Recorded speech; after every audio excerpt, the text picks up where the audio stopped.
Students, Nagar's English class English Guruji channel में एक बार फिर आपका स्वागत है।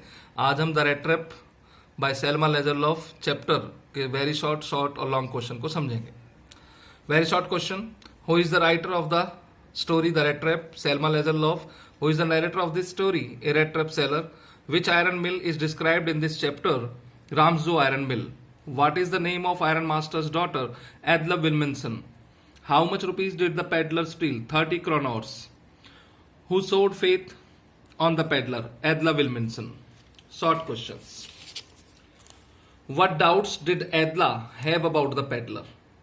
Adela के मन में उस फेरी वाले के प्रति क्या संदेह था? When Adela saw the peddler and his SEBI conditions, जब एदला ने देखा उस फेरी वाले को और उसकी बुरी दयनीय दशा को, she had her on doubts, तो उसके अपने ही कुछ संदेह उसके मन में आए अबाउट हिम, उसके बारे में। शी थॉट दैट, उसने सोचा कि perhaps he had stolen something, कि शायद उसने कुछ चुरा लिया है। इट वॉज पॉसिबल, यह संभव था, that he had escaped from prison, कि शायद यह जेल से भागा हुआ कोई कैदी भी हो सकता है।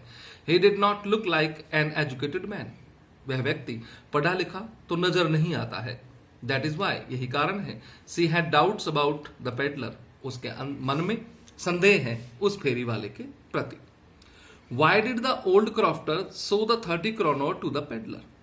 बूढ़े किसान ने, बूढ़े कृषक ने अपने 30 kronor फेरी वाले को क्यों दिखाए? The old crofter told the peddler, बूढ़े किसान ने बताया फेरी वाले को, that he earned his living, कि वह अपनी आजीविका कमाता था, by selling his cow's milk, बेचकर दूध अपनी गाय का। Then he went to the window, फिर वह खिड़की के पास गया, and took down a leather pouch, और एक लेदर का पाउच उसने उतारा, हैंगिंग ऑन ए नेल, जो एक कील पर टका हुआ था। He took out 3 10 kronor notes, उसने 3 10 kronor के नोट निकाले, to him, और उसको दिखा दिए। He wanted to show the peddler, वह चाहता था दिखाना उस फेरी वाले को, that although he was old, कि यद्यपि वह बुजुर्ग था, and lonely, अकेला था, he was not without any means of income, लेकिन बिना किसी आय के माध्यम के नहीं था। He had a small income with which, उसकी आय थोड़ी थी जिसके माध्यम से he could make both ends meet, वह 2 वक्त की जीविका कमा सकता था। Who gave the peddler unwanted joy? किसने दिया उस फेरी वाले को ऐसी खुशी जो वो चाहता भी नहीं था, जिसकी उसने इच्छा भी नहीं की थी? The Iron Master's daughter Adela Wilminson, iron master की जो बेटी है एडला विल्मिंसन, gave the peddler unwanted joy, उसने उसे वह खुशी प्रदान की जिसकी उसने आशा भी नहीं की थी। She obliged him to celebrate Christmas with them, उसने ही उसे आग्रहित किया कि उनके साथ वह क्रिसमस का त्योहार मना सकता है। She was kind, वह बहुत दयालु थी, and generous, उदार भी थी, to the peddler, फेरी वाले के प्रति। The peddler too left a gift for her, फेरी वाला भी उसके लिए उपहार छोड़कर गया था, एंड 30 kronor नोट्स, और 30 kronors के नोट भी छोड़कर गया था, to refund them to the old crofter, ताकि वह उन्हें लौटा दे उस बूढ़े किसान को। Now the long question of this chapter. सबसे पहले चैप्टर का नाम लिखेंगे, the rat trap, author Selma Lagerlof, theme of this story, the whole world is like a rat trap, पूरी दुनिया ही एक चूहेदानी के समान है।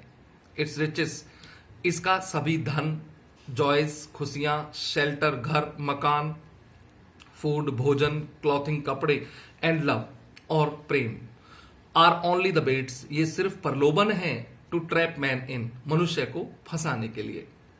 Answer, the title of the story the rat trap is highly metaphorical, शीर्षक इस कहानी का द रेड ट्रैप पूरी तरह से रूपक अलंकार युक्त है। The metaphor of the rat trap, चूहेदानी का जो रूपक अलंकार प्रयोग किया गया है, runs throughout the story, वह संपूर्ण कहानी में नजर आता है। दैट हाईलाइट्स, जो उजागर करता है, ह्यूमन प्रेडिकामेंट, मनुष्य की उन परिस्थितियों को जिनसे वह बाहर नहीं आ सकता। The story is based on A peddler, कहानी आधारित है एक फेरी वाले पर, who goes around selling red traps, जो इधर उधर चूहेदानियां बेचता फिरता है। हिज लाइफ इज पुअर, उसका जीवन दयनीय है, because he does not earn both ends meet, क्योंकि वह नहीं कमा पाता है दो वक्त की रोटी। सो ही इज कंपेल्ड, इसलिए वह विवश और मजबूर हो जाता है टू बैग, भीख मांगने के लिए, और कमिट थेफ्ट्स, और चोरी करने के लिए। वन डे, एक दिन, ही थिंक्स दैट, वह सोचता है कि the whole world is like a rat trap, ये पूरी ही दुनिया चूहेदानी के समान है। He is himself an example of this idea, वह स्वयं उदाहरण है इस विचार का, because he has faced it, क्योंकि उसने इसका सामना किया है। वन नाइट, एक रात को, an old man gives him food and shelter, एक बुजुर्ग आदमी उसे देता है भोजन और शरण। The peddler sees his money in a pouch, फेरी वाला देख लेता है उसका पैसा एक पाउच में। He steals the money the next morning, अगली ही सुबह वह उस पैसे को चुरा लेता है। That was like a bait to him, यही उसके लिए एक प्रलोभन था। नाउ ही फील्स ट्रैप्ड, अब वह अपने आप को उस प्रलोभन में फंसा हुआ पाता है। He takes his way in the forest, वह अपना रास्ता जंगल से होकर गुजारता है, टू अवॉइड द पुलिस, ताकि पुलिस के हत्थे ना चढ़ जाए। The forest appears like a rat trap, जंगल उसको नजर आता है चूहेदानी के समान। Then he takes shelter in Ramsjo iron mill, फिर वह शरण लेता है राम्सजो लोहे के कारखाने की मिल में।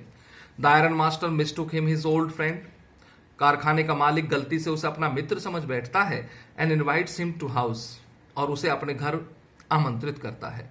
बट द पेडलर रिफ्यूजेस, परंतु फेरी वाला मना कर देता है, बिकॉज ही थिंक्स दैट, क्योंकि वह सोचता है कि going to his house is like falling himself into lion's den, कि उसके घर जाना तो ऐसे समझो मानो अपने आप को शेर की मांद में फेंकना हो। Iron masters daughter shows love and understanding with him, iron master की बेटी उसके प्रति समझ और प्रेम का भाव प्रदर्शित करती है। एंड चेंजेस हिज माइंड, और उसके मस्तिष्क और मन को पूरी तरह से परिवर्तित कर देती है। दस the story gives A message, इस प्रकार से कहानी संदेश भी देती है। True love and understanding can change even a thief, सच्चा प्यार और उसके प्रति समझ एक चोर को भी परिवर्तित कर देती है। Thank you.